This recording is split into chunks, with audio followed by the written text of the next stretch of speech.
A champagne supernova, a champagne supernova in the sky. Hey there, it's Friday morning. I don't know if you have noticed the police car to my right with the Beverly Hills police car. Well, I'm a bit scared. They might stop me now and ask me a few questions about what am I doing, but it's not that weird to see people in their car speaking or doing any kind of activity. Normally when I drive I see people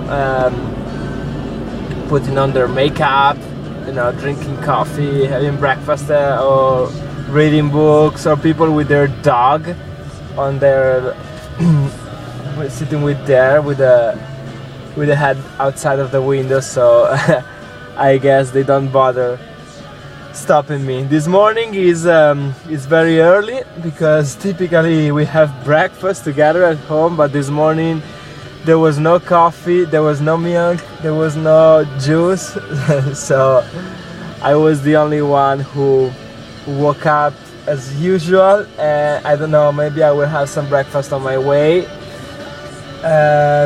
Yesterday night, as usual, we went out, although not too late. Also because we are about to launch a new website. Ooh, how cool is that? But this one is with Spain, so we always have to check our emails at 1 in the morning because people have just arrived in their office, and then check the email back at 6 in the morning because people are about to leave. Well, anyway, that's how it is. I'm listening to Oasis. This is their, I might say, their milestone, the What's the Story Morning Glory album. I also saw them live with this record. I guess it was 1995. It was in Milan. I sweated so much because the place was small and crowded, and it was a venue called Palalido where they normally don't do a lot of concerts. They do sports events, so I think that's the last concert I ever saw there.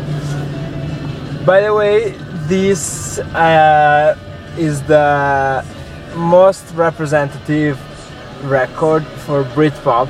I think maybe it's also the top selling album, although it's not my favorite at all of all these Britpop bands of the 90s. I will play some other of them soon. And I like the Oasis, and I also had a friend of my sister who gave us all the single CDs, which is something that is not very typical in Italy, but it is in the UK, where they used to buy all these single or maxi singles with unreleased songs on those, and I love them too. So yeah, it marked a certain part of my teenage years. And I'm going to leave you with this song, which is Champagne Supernova, which was the single that was released in the US and not in Europe. And actually it's still played on the radio here. I've listened to it sometimes. So here it is, Champagne Supernova by Oasis.